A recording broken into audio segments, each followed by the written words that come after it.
So page 499, look at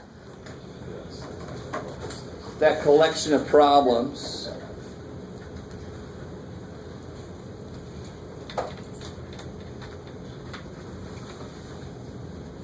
So they must be here.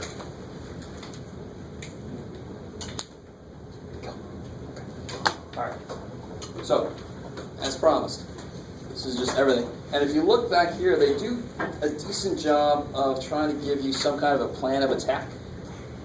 I mean, obviously, the very first thing we're going to try to do is simplify what's on the inside. If there's any trig stuff I can do, there's that one problem in the homework that, let me do this for you guys so you don't get seasick. What was it? Some of you guys came in and talked to me, cotangent. 5 cotangents on top and 4 times 4 sines, right? And the first thing you should do there is replace cotangent with cosine and sine, because then it reduces down. So you always look for anything you can do to simplify the inside. The next thing you do is you say, you know, it's obviously something like this. What methods would you use? Yeah, U sub. You desperately look for U sub, because that's the next easy thing. If it's not an integral I can do directly, I look for U sub, because it's a lot easier than anything else, right? And I only don't use it when I can't.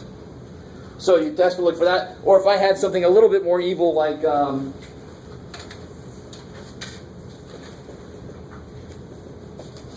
what do you got, Jeff? I don't know. This one's really easy to miss. But the derivative of the bottom is 4x plus 4, which is half of that. So you can just take a 2 out. You have u is here, du is there. So even if it looks like I'm saying do partial fractions, maybe the partial fractions will work. But good God, don't. There's no need for it. U there, du is there. You always check to make sure it's not u sub. If you're sure it's not u sub, then you start doing trig sub or something else, whatever the form is. Look for obvious substitution. And then you want to try to see, is it a trig? Combination of trig functions, of sines and cosines. Those are pretty obvious. Rational functions would obviously be partial fractions. Integration by parts. If it's not a rational function, and it's a function times something else, right? Or even integral ln of x. We did integral ln of x using integration by parts. Remember, that's one of the first ones we did. And I can't integrate ln, so then I let u equal ln. And then it was easy to go from there. And of course, Liate would get you there, if that's how you say it. And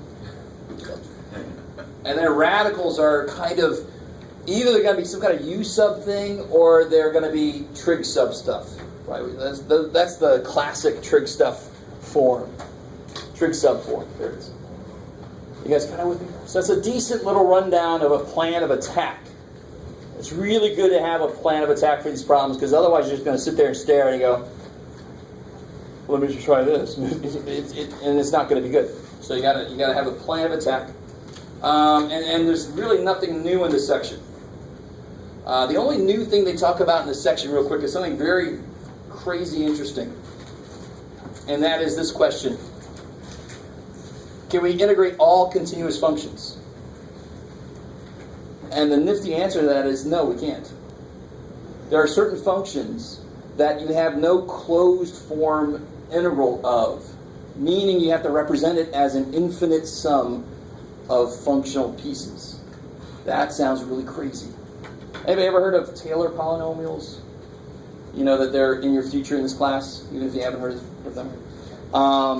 So I can represent certain functions in terms of infinite summations of little functions. It's really kind of neat when we get there. So some integrals, like the most classic one is this guy. There's no damn way in hell to integrate that thing. The only way you can really do it by hand is by using an infinite sum.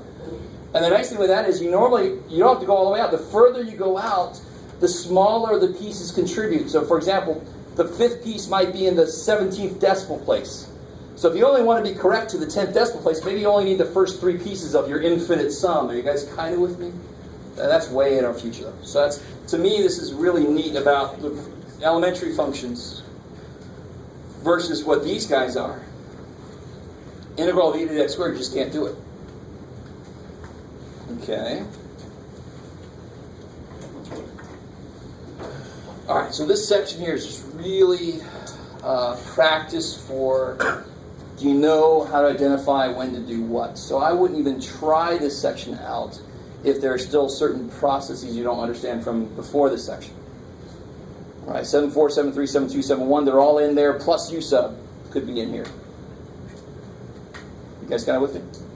This is an excellent thing once you think you got the previous sections down. This is the way I'm going to give it to you on the test. Is a mishmash of them. You identify what to use where. I might be nice enough to tell you, like I did on the quiz, how many of each, but it probably won't be. Any of these kind of stick out to you guys while you're looking at those? Any? 7. Which one? 7? That looks yummy. All right, let's see. I like it. Now the funny thing about number 7, when you're doing these problems, if it gave you number 7, I would definitely give you the derivatives of the arc trig. Because the derivative of arc tangent is 1 over 1 plus y squared. So do you see how this, what kind of integral is this then? So u sub. U is this, du is 1 over that. Bam. So u sub, right? Okay, I like that. No reaction. Even the people that ask the question, you guys see how to do it now? Yes, because the derivative of arc tangent is 1 over 1 plus y squared. It's a straight u sub. Okay. And the only other thing I have for today, if there's nothing you guys want else to look at here, is I wanted to show you something kind of nifty. So some of you guys are going into engineering, right? I think a hefty portion of you guys are going into engineering. This was mine from, when did I get this? It must have been at least 14 years ago. Oh, this is, it's more than that. This is written in 94. So I got this back in 95 probably. Of course, nowadays you can find everything in this book very easily online. But this even has like tables of values and stuff. But the really interesting thing that this has, and that this book has a little bit of, if you look in the back of this book, if you haven't, you're crazy. Whenever you get a new math book, you just look in the front and the back to see what the hell's in there. Notice there's tables of, oh crap, notice there's way too close. Tables of integrals, right? Which you're not allowed to use unless I say you can, or the homework says you can. But, I mean, you take these, there's 120 of them. Which sounds like enough, but it's off by about a factor of 1,000. Because if you look in this book, I mean, it's insane. Ooh, I could just keep going, I don't have to look down. And as I'm turning like 8 pages at a time. There we go. So this thing got me through a lot of physics problems. Because very often in physics, you'll end up with these integrals that are not easy. They don't fall up into a nice, easy category. That's very quick. And you don't want to spend your day in physics or engineering using all these different forms to get somewhere. Now, on a simple integral, I'd hope to God you could. I wouldn't even look here for this. I could do this with trig sub. I could do, some of these I could do by hand easily. I'm probably going to ask you to prove some of these, right? Because I love a question where it's, like, for example, A's and B's are involved. There's no numbers in it. So you're finding something that's just generally true. Those are the most useful forms of anything. So this kind of book, there's little tiny versions of this, pocket editions, right? Where you have just the integral stuff. But this book also has, I love this book. Stuff Bernoulli and Euler numbers. Fourier series. You guys know about Fourier series? No? You will. Physical constants and units conversion, blah, blah, blah, blah. So this is insane, this book. How much did this cost me? $30. Holy crap. So, section 7.6. Section 7.6, if I could speak, I would make a lot more sense. 7.6 is all about using tables and what's known as computer algebra systems. So I don't know if you paid attention to the syllabus. I said there were certain calculators you could not use because they're CAS calculators, C-A-S, meaning they can work with symbols directly. So they could actually integrate 1 over x squared plus 4 and tell you what the answer is in terms of the variable x. But I definitely want to, next time we're going to get into how do you use these tables correctly. Because the table gives you the most basic form. You have to work with, well, what if the constants are different? What if it's not quite in the right form? So using a table doesn't make everything super easy. It just makes it easier. You still have to know how to get it to the right form to use that part of the table. You guys kind of with me?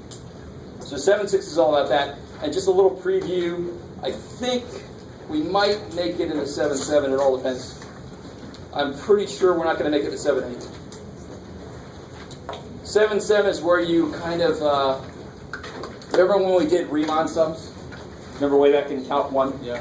And you found what the area was under a general curve using Riemann sums, and then you had to relate that to antiderivatives.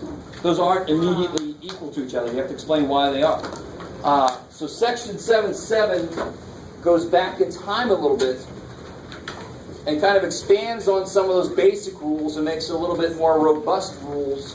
For some of these integrals we can't do by hand, I want to still be able to integrate them somehow just to get some number that's within a certain allowable tolerance of the right answer. You guys kind of with me? So I'm going to have integrals like that show up for some physical problem, and I'm still going to figure it out so the freaking elevator doesn't slam down and kill everybody, right? I still want to know what the maximum load on this thing is, and if I got to integrate that, everybody's screwed unless I have some numerical way of doing it, right? And of course, a calculator would eat that up nowadays, I know. Yes?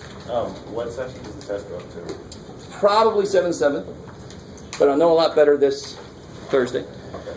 The test is a week from this Thursday, so this Thursday I'll have the practice test. And then next Tuesday is devoted to nothing but review, so I'll have the answer key for that practice test next Tuesday. Cool? All right, deep breaths. Maintain your poker faces.